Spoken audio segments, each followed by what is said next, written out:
Score Fishing Adventure naman tayo ngayong gabi. Ito yung mga gamit natin. Ito yung gamit ko na damit na pang diving.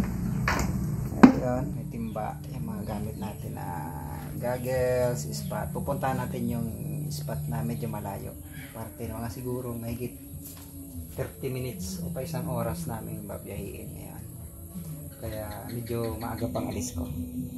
Sana makarami tayong kuha. Let's go! Maaga pa yung alis namin kasi medyo malayo yung spot na pupuntahan namin. Ito yung mga kasama ko.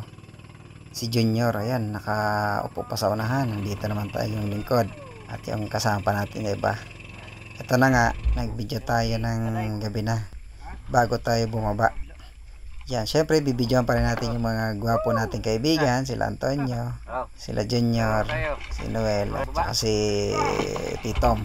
Samahan niyo ako guys sa ating short night dive sa gabing ito. Panoorin nyo hanggang dulo. Let's go! Ganito nga guys yung actual na ginagawa namin sa pagna-night hunting namin sa gabi. Usually mga 5 pa lang yung lalim na sinisisid namin. Ito nga binidyohan ko yung kasama ko upang ipakita sa inyo kung ano talaga yung actual na ginagawa ng isang mga nagmamana sa gabi. Mapapansin nyo yung nagsisilip sa ilalim ng mga bato. Ito naman yung vision ng aktual na pamamana. Ito nakita tayo ng kakaibang talagbago o klase ng danggit. Bibihira talaga ako makakuha ng ganito at bibihira talaga ang mga ganitong klaseng kakaibang isda magpakita. Usually sa mga malalalim to.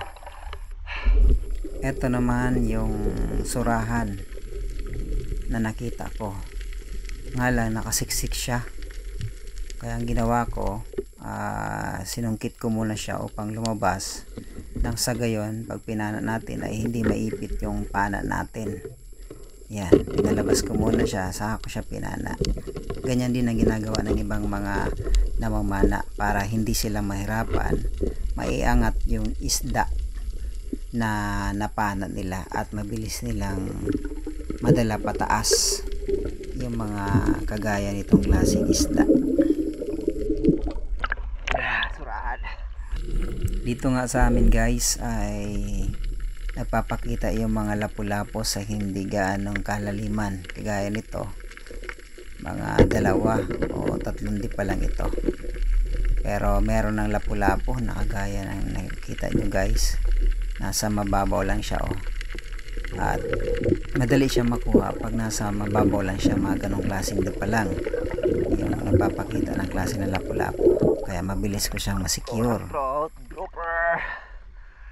Dito nga sa amin guys ay magaganda pa yung mga corals, kaya hindi mo na kailangan mag-dive pa sa malalalim para lang makuha ng mga ganitong klaseng lapu-lapo na nakuha ko ngayon.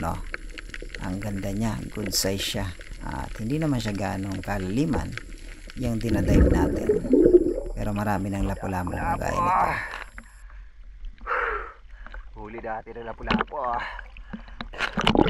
Dito naman ay isang labahita, malaking labahita. Nga lang medyo napagod ako nito guys kasi medyo may kalaliman talaga yung area na dito.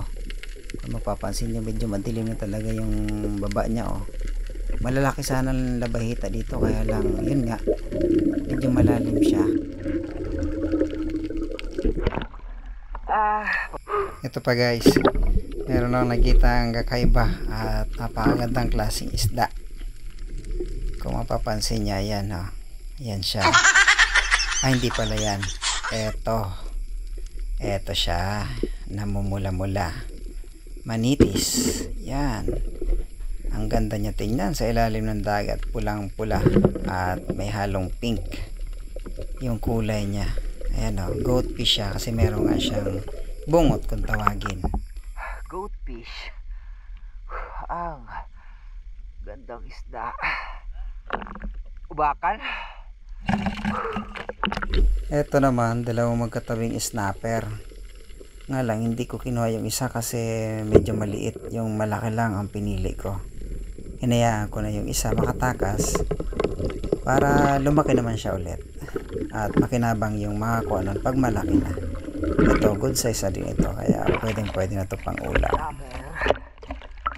Ito pa guys, yung sumalubong sa akin. Hindi ko nga lang alam ang pangalan ng isdang to sa Tagalog, oh. Pero madalas talaga to sa buhanginan nagpapakita, at magaganda rin yung mga size nito dito sa amin. Madalas ako nakuha kasi nasa buhangin lang siya at nakalabas lang siya.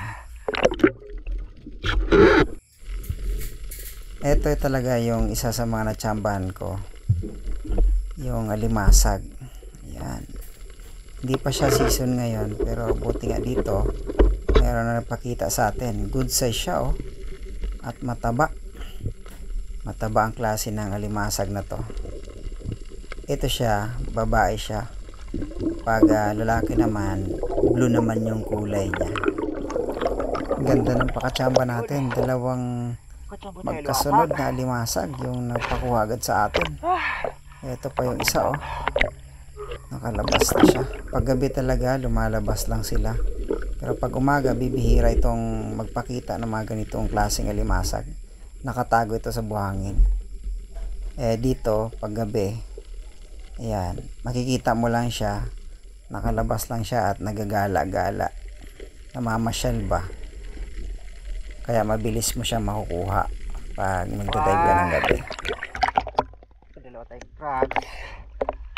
Nasurpresa talaga ako dito sa spot namin kasi hindi ko inaasahan ay may magpapakita sa akin na mangrove snapper. Ayan, no?